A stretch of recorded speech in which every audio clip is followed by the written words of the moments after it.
Hey y'all, what's up? Kingslick here with a new video. Today we're going to be talking about the Lost Ark beta and kind of how I've been going through these things, like see what's up with the end game, because I never really reached the end game before. But before we get into that, can you please go ahead down and below this video and hit the subscribe button, because it really helps, and I would love to be able to grow the channel. So just before I start this video as well, in this video I'm going to give a review of the beta, but you have to remember that my opinions are my opinions, they're subjective, so I could think something and someone else could think something totally different. But the purpose of this video really is to give people that are interested in the game kind of information that would be helpful before they actually get into that game, or if they even want to. So first thing I want to do to talk about this game, we're going to go from the good things and we're going to then talk about the bad things. So number one, the best thing about this game has to be the combat. My goodness, it feels so good. It kind of feels like an isometric, like Black Desert. It kind of feels like that. It's got that kind of like fun, like reactive gameplay. I mean, obviously it has proactive gameplay too, but it's got a nice flow to the gameplay. The sounds are meaty. It really feels like you're hitting something when you press those abilities. They feel great. It feels like really effective the way they have kind of created, synthesized this combat system. It's really good. I think it's probably the best thing about this whole game. And that's not to say that there isn't a bunch of other good stuff about this game, but it's got to be the best thing because it's so much fun, and it's something that I really want to play other classes. I'm not going to do it probably in this beta because it's just a beta, and then I don't want to waste my time. But it's really good. For instance, like you get a bunch of abilities. Well, it's not actually that many abilities, to be honest, but you get quite a good selection of abilities. But what really opens up is like the customization of these abilities. You get to choose, so it's 3 tiers, and then there's like 3 choices, then 3 choices, and then the bottom is 2 choices. And it really changes the ability depending on what you choose. It's really good. I think that it adds a huge amount of character customization that a lot of games just don't have. And on top of that, there's like, you don't have to use some abilities if you don't want to use those. Your build could totally have, like, even if you have the same exact class, your build could be totally different. You could be like totally like opposed from one another, even if you're the same class. Like there could be no abilities that are the same on one paladin to the other paladin, and I think that's awesome. It just adds a lot of customization. It adds a lot of personability to the classes, and I think it's great. It just makes the combat even better on top of the action part of the combat. Number 2, I want to talk about the housing. So in Lost Ark, the housing, you get they call it a stronghold, and you pretty much just get an island where you get a bunch of different. It's kind of like a phone mini game, to be honest, but it's not in a terrible way, even though I think that they're going to be adding like cash shop transactions to that, so that's not great. But I think it adds some extra fun if that's like the kind of gameplay you're looking for. I found it pretty fun, and it's not really the kind of gameplay that I love. However, I love having housing, and it seems to be a pretty good customization within it. Obviously, right now it's still the beta, so you don't have all the options that you could have. But it looks like there's crafting to kind of create the housing items that you want, and yeah, it seems fairly deep. I haven't gotten into it too much, but it looks pretty cool. Obviously, it's a beautiful area that they give you, and I'm not sure, but maybe they even let you later on in the game. They let you choose a different place. I'm not sure, but it could be. So number 3, the story. Now, I was coming into this game, I didn't think anything about story. I'm not gonna lie. I played it in Japanese. I can read Japanese, and I can kind of speak some Japanese, but I didn't really get into the story as much as I do in the English version. So the story it's not the best story in the world, but it's good, and it kind of, it's like a shonen anime. If anybody like watches anime, it's like a shonen anime. It's kind of like a Naruto or like a One Piece or something. It kind of feels like that. You can feel like it's very actiony. It's very simple. There's not like too much depth into the story. There are a few times where it takes you on a turn that you totally didn't expect, and I really like that. I mean, it has something to say with the story, and it's pretty cool. On top of that, the story it's not intrusive, and so if we're talking about games that are really story-based, this is not one of them. Maybe they were intending it to be, but it's not.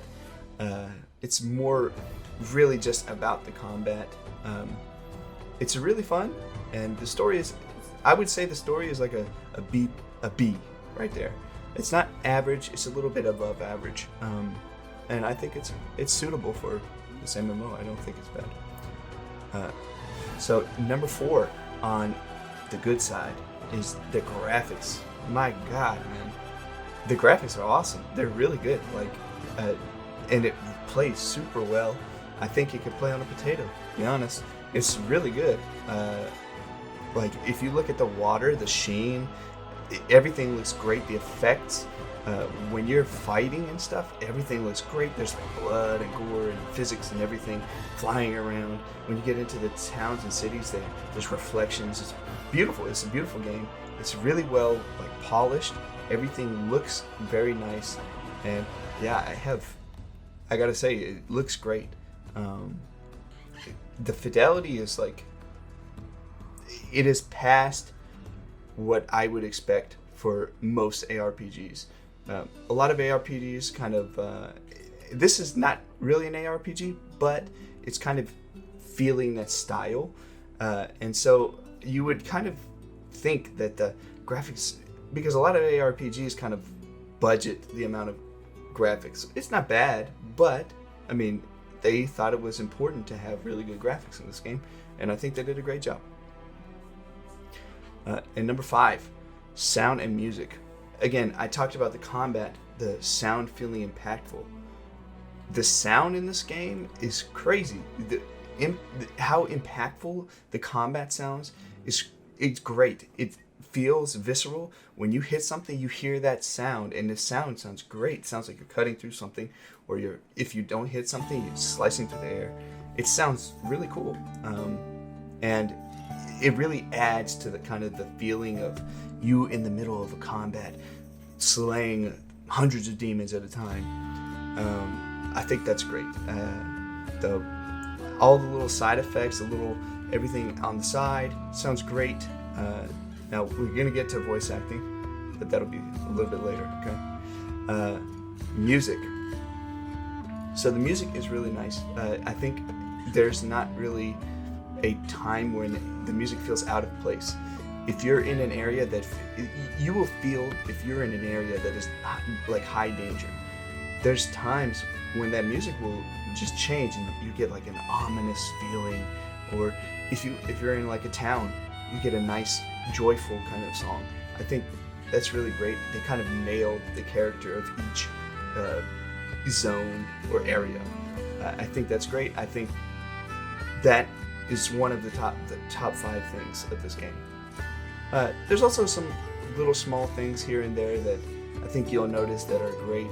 There's like really good collections, and even some of the collections. Now, I don't know how I feel about this. I don't think it's a bad thing inherently, but some of the collections even add some very, very small bonuses to your attributes and your stats.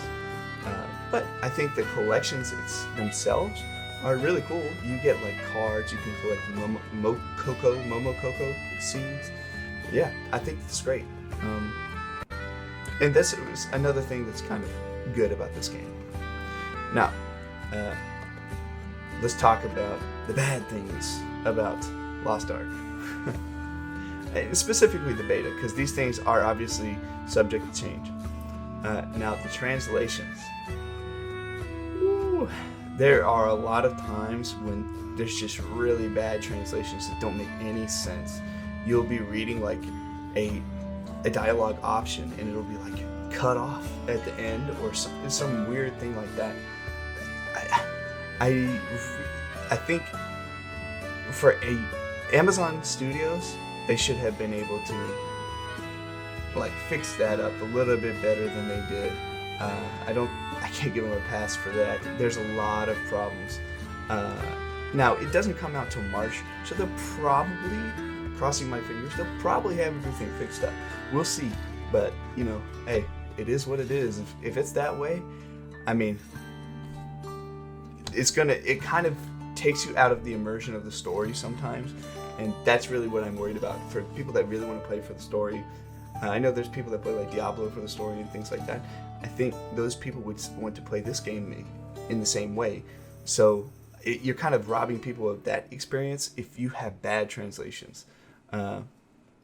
And you know what? Next we have voice acting, because there are times when the voice acting is good for certain characters. Like there's a pirate, Blood Sail or something like that, and there's a few other characters that have okay voices, but the large majority of the voice acting in this game is terrible.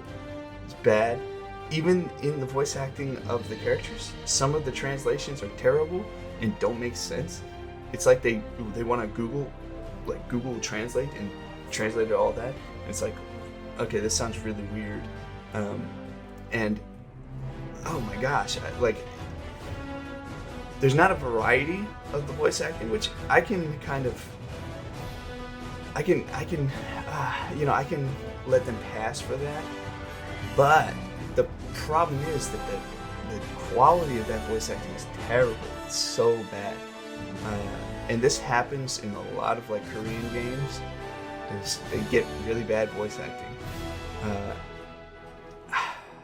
I don't know. If you're gonna have voice acting in your game, you gotta try harder than they do. There's like times when you're supposed to have an emotional feeling, and they'll be like, "Ah, there it is, the monster from the great depths, in which we need to slay. Go get them."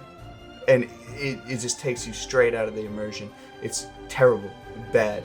They need to fix that. That's one of the number one concerns that I have with this game. It's bad, okay? Alright, and that said, let's get to my kind of last big negative. So now, I did read what Amazon put out for their kind of business goals and business plan. They said that there's not going to be any pay to win. Now, they say that, but it looks like there probably will be at least some. I'm not sure how bad it is or how actually lucrative it would be to use it from the store. I hope that this kind of changes, but it's already picking its head out now, which could be a bad sign, but I'll wait to see what happens. Also, the cash shop is super extensive, which, you know, I don't mind because it's a free-to-play game. And you know what? I'm fine with that, I think. It just depends on the content of the cash shop. That's all I care about. So, I mean, hopefully they fix up some of these issues, and you know, they have quite a long time before the game actually comes out. So I have faith in them to do that. Because now, yeah, the speed in which they're iterating changes in New World kind of gives me more hope on that as well. So hopefully we'll see. Now, some other kind of small things. There's a lot of like things in the quests, especially tutorial quests, that are not clear when you're trying to like learn how to do these things. So, for instance, in Guardian Raids, the kind of intro tutorial for Guardian Raids, they don't show you the map icon, and you can't locate where the Guardian Raid bulletin board is. You kind of have to look for it for yourself. And there's so many icons on the map, it's really difficult to like, you have to like scan the whole map to find it. I had a problem with this. It took me about like 15 minutes to actually find the Guardian Raid, and it was kind of getting me frustrated. I think if they just add like an icon into the quest text, that would be fine, or just make it able to be located. These kind of things need to be fixed up a little bit. I'm not sure if these are the things that are like within the scope of them fixing up, but it'd be great if they did. And one kind of last thing that I want to talk about. The dungeon pacing seems a little bit, I mean, the leveling dungeon, not really the later dungeons. The later dungeons, it really feels nice, like the Abyssal dungeons or whatever. But in the story dungeons in the beginning of the game, some of the dungeon pacing is weird. Like, there'll be like a big pack in one place, and then you'll walk for quite a long time, and there won't be any enemies, or the enemies will be like sparsely like populated, and it feels kind of weird. I didn't like that aspect of it. Now, again, this is something that happens with a lot of enemies when they're trying to like find their footsteps. And I think they did later on, and that's why the end game is so well designed. So yeah, I think that's great. So I kind of want to add on top of that on the good things. Just the variety of things that you get to do at the end game is great. And if you're looking for a game that you get to the end game, you get to the max level, quotes, and you want to do a bunch of different things, this game is great. There's so many choices for you. There's dungeons, there's raids, there's PvP, there's a bunch of other stuff. I think that there is no shortage of content for you when you get to that max level. I think if you want to play a game that has great combat, good housing, an okay story, graphics that look great, sound and music that are great, and I think this is your game. I think that this could be a huge MMO. We'll see. But it's already pretty big in Korea. It's a pretty big game in Japan as well. And yeah, I'm looking forward to the release. Everybody should try this game. And you know, I normally would say just don't pre-order. But if you're wanting to support their kind of translations and these things and like fix up the small issues, I think it could help. I don't know what they're gonna do with the money, but I mean, if you could, then I mean, I don't think it would be bad to give them the extra money if you buy a Founders Pack, and you might even be able to play on another beta if they have another one. But yeah, in the end, I think everybody should be trying this game, especially when it comes out, because it's going to be free to play. But everybody, that's going to be it for this video, and I hope you liked it. If you liked it, please put a like down below. Remember to subscribe and hit me with a comment and tell me what games you think I should cover next. Peace.